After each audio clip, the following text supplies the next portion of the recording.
Chapter 9, Cleaning and Sanitizing.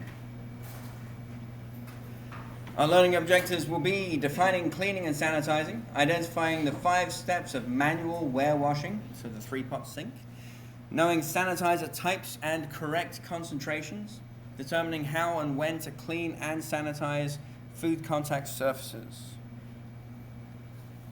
All right, what is cleaning? What is cleaning and sanitizing? So when we're cleaning, we are removing visible soil, grease, and food residue. We're washing with detergent and water, right? First sink, what temperature? First sink, 171. No, 21. 117. 110. 110. Right? We'll go over that again in a minute. But yeah, 110 on that first sink with detergent. Okay? And then if we're sanitizing something though, then we have to clean it first. Right? You can't just sanitize, because if you just sanitize and there's actual dirt and grease and things, the sanitizer can't physically get to the surface properly. The detergent is what breaks up the soil and the grease and any other kind of things that are on there. It breaks that up and removes it for us, so that way we can get to the surface. But we're going to sanitize things because that reduces the pathogens to safe levels. Notice it doesn't say kills all pathogens. Because we don't necessarily kill all pathogens, because there may be some things on there that are able to live through it. As that sanitizer starts to dry, it no longer works, and there's bacteria in the air everywhere. So we can't stop it, but the fact is that we can reduce them to safe levels on everything that we do. We use chemical sanitizer, or we use heat in terms of hot water in our third sink.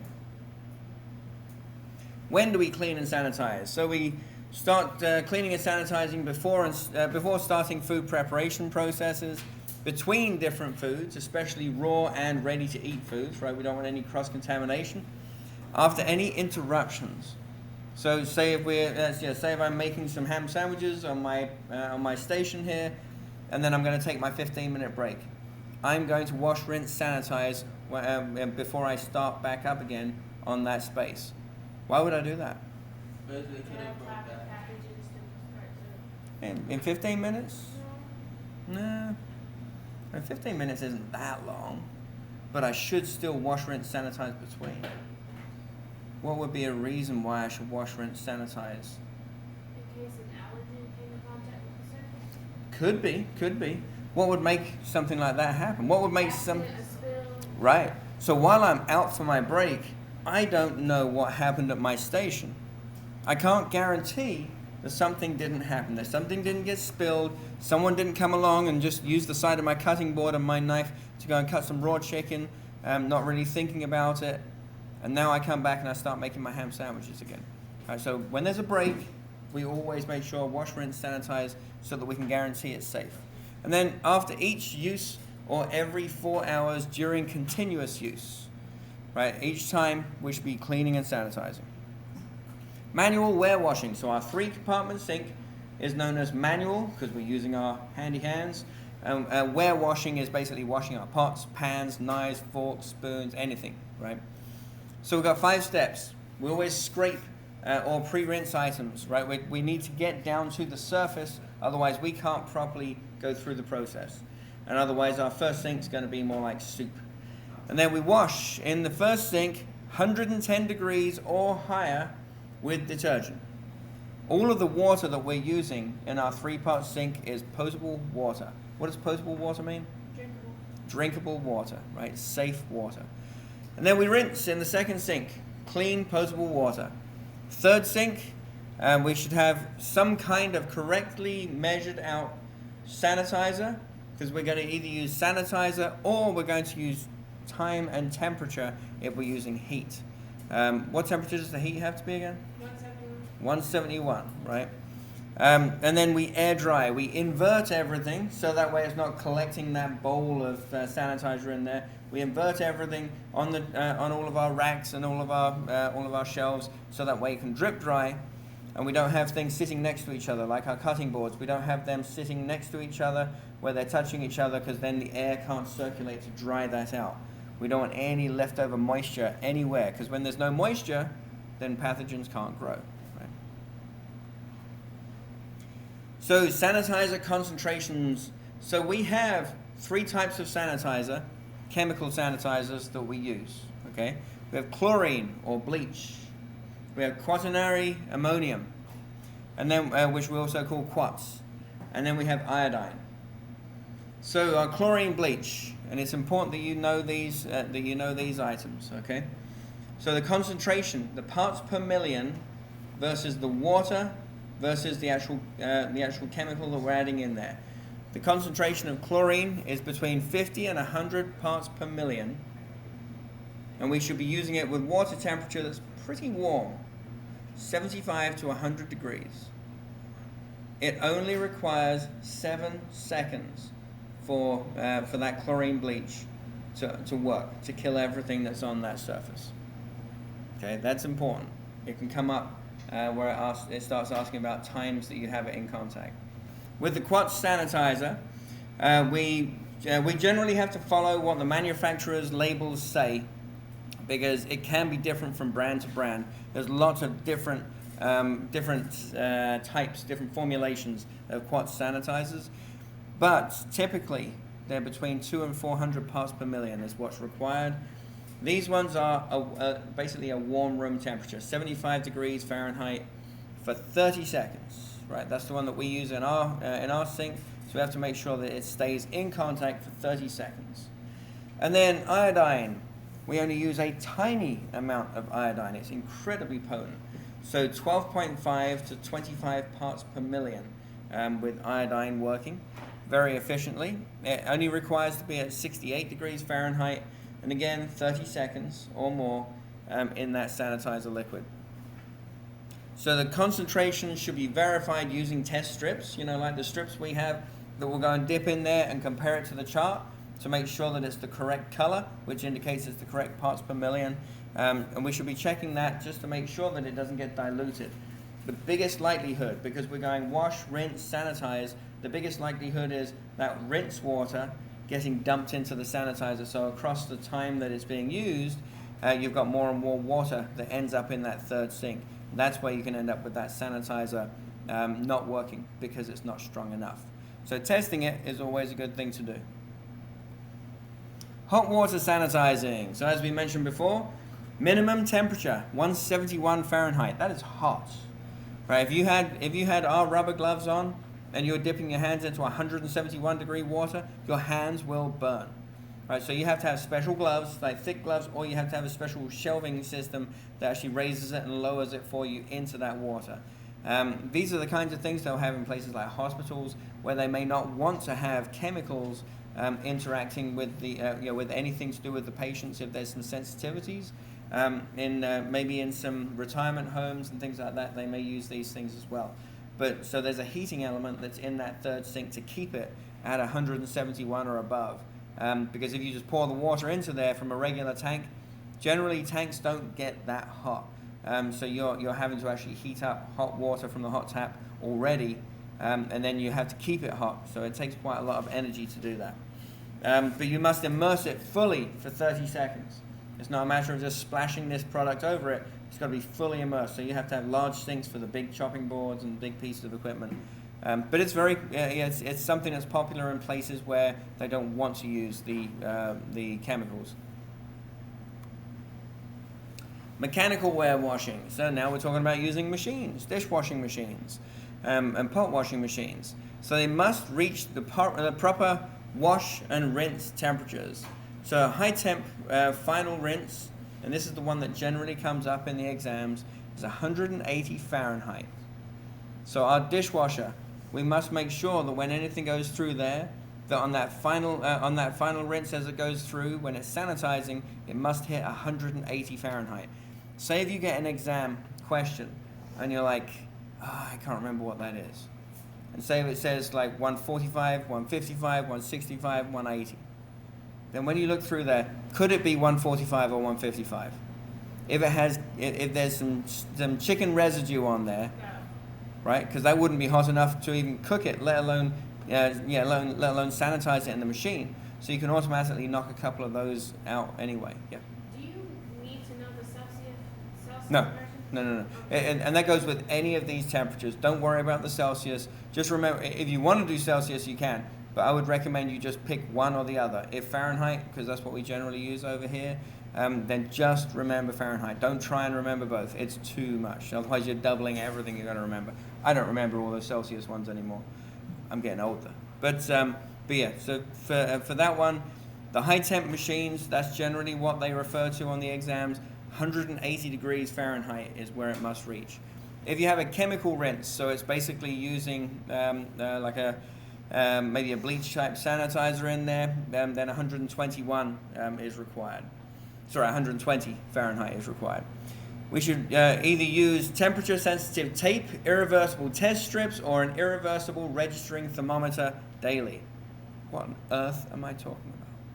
So, in a dishwasher, I need to make sure it's going to hit 180 degrees, right? How do I know when it's hit 180 degrees? Can I trust the sensor that where it shows on the dial? Can I trust that? No. I don't know when the last time it was calibrated. It might be out of calibration. I have to be able to make sure that it is hitting 180 Fahrenheit. So the way that I do that, you see the picture down here? I get one of those, and it looks like a plate, and it has a readout on there. It's completely dishwasher safe, and it has a button in the middle that's a reset button. It's called an irreversible registering thermometer because I have to hit that button for it to go back to zero. It will just keep climbing inside the dishwasher. Because if I try and put a thermometer in, whether I put one of my digital thermometers in there, it'll ruin it anyway, right? Or if I put one even in there that is dishwasher proof, the fact is as soon as I open the door, the heat starts coming out, it's going to start losing temperature. I can't get an exact reading. With one of these, it goes through and it registers however hot it gets, and it stays at the top. It never goes back down until I hit the reset button. Okay, so that's an irreversible registering thermometer. We use those, but there's also things like temperature-sensitive tapes and irreversible test strips, which will actually register and show you what the temperature was, so that way you can make sure that food product is safe. Okay, also the dishes are safe rather. So cleaning tools and storage. So brushes, cloths, mops. So they should be clean and air dried between uses. So I have our mops through in the next to the like the shower basin, the service sink that's in there. They're all rinsed and cleaned off after every use, like last night when I mopped the floor, and then they hang up so that way they can air dry, right? So and I actually have them hanging so they're literally over the top of the mop sink, so that way when they're dripping dry, then they're dripping into the sink. They're not dripping all over the floor. But that way they're air drying. You never leave them in a mop bucket to just sit and fester. Number one, they're going to stink. But number two, the reason why they're going to stink is because bacteria are growing on them. Okay, can bacteria grow when it's dry? Yes. No. No, right? So if the mop's dry in between uses, nothing's growing. Then I'm safe. Storing items in designated areas away from food and utensils. Using color-coded tools if possible as well. Empty mop buckets and hang the mops out to dry so that they can be bone dry and not growing bacteria. Wiping cloths. So we're talking about like if you're in the restaurant and you're wiping tables in between each use. So with a wiping cloth, a wet one, you're wiping up spills during service. It should be stored in the sanitizer solution, right? So like our red buckets with the sanitizer in it, I should be storing, if I've got the cloths that I'm wiping the tables down with, I should store that cloth in the sanitizer in between uses, so that way it's not going to be growing anything. I certainly don't keep it in my pocket. I don't put it on my apron. I don't just leave it on a table or anything like that. It stays in the sanitizer bucket, so whatever's on there is dead. Dry wiping cloths, so they can be used for dry surfaces and counters, wiping those down like dust or flour or things like that. So we should keep them dry and clean them in between uses as well. We should be replacing the sanitizer when it's visibly dirty, or if it's not at the required parts per million if something's diluted it for some reason. For food contact surface areas, we clean and rinse regularly to prevent buildup. We sanitizing is not required unless the surface contacts with food. So the walls of my refrigerator, my floor, the cart that we're rolling packages of food around on. It needs to be clean, but it doesn't have to be sanitized, because the food should not come in contact with that surface. Make sense? If you have a surface which is going to come in contact with food, it must be sanitized every time. So we're looking at walls, ceilings, floors, shelves, equipment, exteriors, any of those things where food will not come in contact with, then we only have to clean it and rinse it. So the cleaning frequency charts. So let's look at this. So we have food contact surfaces should be cleaned every 4 hours during use. What's so magical about the number 4? Is that how often we'd have to break it down anyway? Yeah. Yeah. Right. So that's why food contact surfaces every 4 hours when we're using them should be cleaned, wash, rinse, sanitize. Utensils and prep tools, either after each task or every 4 hours, if we're continuously using them. Floors, walls, ceilings, daily or as needed. And then refrigerators and freezers, weekly or as needed. Right? If I spill something on Wednesday, I don't have to wait till Friday to clean it, because Friday's cleaning day. I should be wiping things up regularly so we don't get any build up and things getting sticky and dried on. And then restrooms, multiple times every day, should be cleaned. So using a checklist to document daily cleaning tasks is part of what we should be doing to manage our facility. Storage and the use of chemicals. So label all chemical containers clearly. Never mix chemicals. Don't make Franken chemicals, because otherwise you can make noxious chemicals or fumes that can be deadly in some cases. But at the very least, they're not good for us to use, because sometimes they just stop working too. Store below food and equipment, or just as far away from food as possible. Use only for intended purposes per the SDS, safety data sheets. What is the safety data sheet again? The chemical sheet where you could do what you need to do with the chemical. Yep. Right. Exactly. The chemical sheets that tell us what they are, what's in them, and what to do if someone's exposed to them in a negative way, consuming them or anything like that, spilling in their eyes. Okay. Let's have some questions. The minimum temperature for the wash sink in a 3-compartment sink is D? B? Sure? It is B, yes. 110.